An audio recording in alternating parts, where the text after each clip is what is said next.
Hello, this is Mr. Delabruere, and today I'll be practicing Essential Elements Exercise 185, theme from Symphony Number 1 by Johannes Brahms. And this is the version of 185 that applies to trumpet, French horn, trombone, and baritone. Today I'll be practicing it on trumpet, and I hope you enjoy.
I'd like to start by drawing your attention to the dynamics.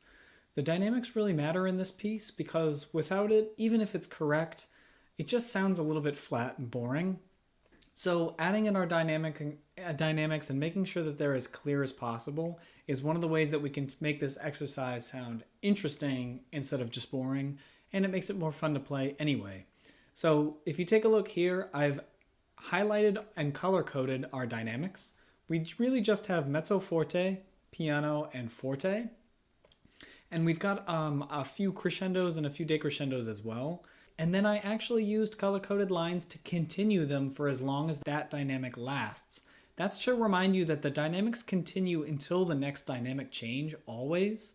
Notice that we started in mezzo forte, and the importance with that is making sure that if we're right in the middle of our dynamic range, then we have room to get softer in measure 10, and we have room to get louder than mezzo forte in measures 13 and 14.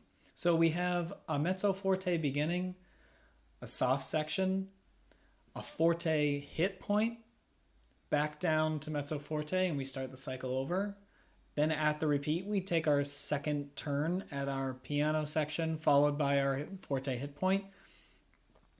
We chill out for a couple measures at mezzo forte, and then land at the last three measures on a strong forte. And of course, the accents only show up when we have fortes.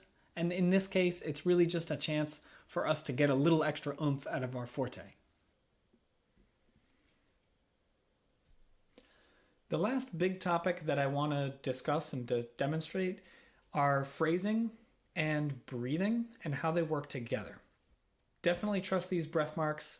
They're not placed randomly, and they're also not spaced out just to help people continue to breathe for their instrument. They're actually spaced out to show where phrases begin and end. So these breath marks are well placed because they fall in between phrases. And of course, phrasing works just like phrases in sentences. It groups words together to show that they belong together, and it shows that an idea is at least separate from the next idea, if not complete in and of itself. So to demonstrate my point, you can actually play this entire exercise one phrase at a time, and I'm gonna try that for the first few phrases. I'm gonna actually pause for a very long time on every single breath mark to show you that the music sounds somewhat complete after every single phrase.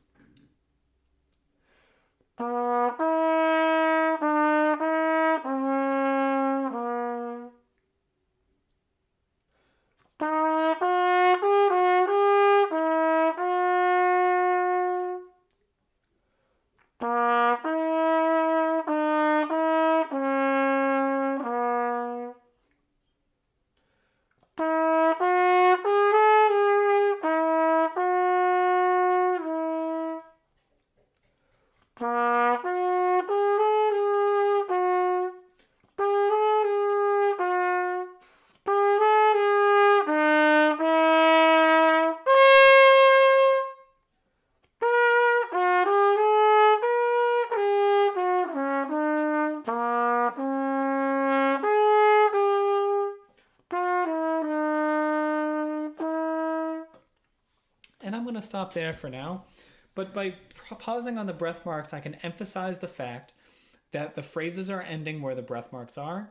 Most of the time, the breath marks are going to show you where the phrases end. And in this exercise, that's almost certainly true. And with that, I'm going to wrap up this video on exercise 185. If you have any questions or recommendations for future videos, please reach out. And until next time, as always, happy practicing.